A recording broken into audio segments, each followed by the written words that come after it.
Friends, இன்னைக்கு காதல் காதல் காதல் சீரியல்ல வந்து ஃபர்ஸ்ட் மது வந்து தன்னோட அப்பா அம்மா கிட்ட போயிட்டு அழுதுட்டு எல்லா உண்மையும் சொல்றாங்க. அப்பா ரொம்பவே கோவப்படுறாரு, அம்மாவும் கோவப்படுறாங்க. அப்பா சொல்றாரு, வேணா போலீஸ் கம்ப்ளைண்ட் கொடுக்கலாமான்னதுக்கு மது வந்து இல்லப்பா வேணாம், இதோட விட்டுருங்க, பெருசுப்படுத்த வேணாம், நான் பார்த்துக்கிறேன், இனிமேல் நான் சமாளிச்சுக்கிறேன் அப்படிங்கிறாங்க. அம்மா வந்து போய் குளிச்சு இதோட வந்து தலை மூழ்கிட்டு அப்படின்னு சொல்லவும் இவங்க வாஷ்ரூம்க்கு போயிட்டு ரெஸ்ட் ரூம்க்கு போயிட்டு ரொம்பவே குளிக்கும்போது ரொம்பவே அழுகுறாங்க. ஸோ அது ரொம்பவே கத்தி அழுது அப்புறம் ரொம்பவே உடஞ்சு அழுதாங்க. ஸோ மது இங்கேயே வந்து பார்த்தீங்கன்னா பாட்டி வந்து ரொம்பவே கோவப்பட்டு நடந்தது எல்லாத்தையும் சொல்லி அர்ஜுனை திட்டுறாங்க. அண்ட் அர்ஜுனை திட்டுறது மட்டும் இல்லாமல் எப்போ பார்த்தாலும் வந்து அர்ஜுனோட அம்மாவே வந்து இந்த பாட்டி ஆதவனோட அப்பா எல்லாரும் வந்து சேர்ந்து திட்டுறாங்கன்னே சொல்லலாம்.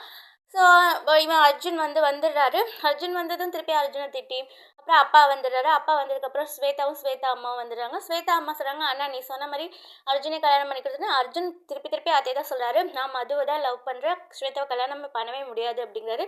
திருப்பி அப்பா வந்து அடிக்கிறாரு. எதுக்கு எடுத்தாலும் அடிக்கிறது தான் அவருக்கு வேலை. ஸோ அர்ஜுன் சொல்கிறார், நீங்கள் என்னை அடித்தாலும் பரவாயில்ல, கொன்னாலும் பரவாயில்ல, என் வாழ்க்கை என் டெசிஷன் தான், நான் ஸ்வேதாவை கல்யாணம் பண்ணவே மாட்டேன் அப்படின்னு முடிவாக சொல்கிறாரு. ஸோ அதுக்கும் திருப்பி அதான் அர்ஜுனோட அம்மாவை திட்டிட்டு முடிவாக வந்து சொல்லிடுறாரு, இங்கே நான் எடுக்கிறது தான் டெசிஷன், ஏன் பேச்சு கேட்டு இருக்கிறேன்னா இரு, இல்லைனா இந்த வீட்டை விட்டு போ அப்படிங்கிறாரு. ஸோ அதே மாதிரி அர்ஜுனை வீட்டை விட்டு துரத்திடுறாரு.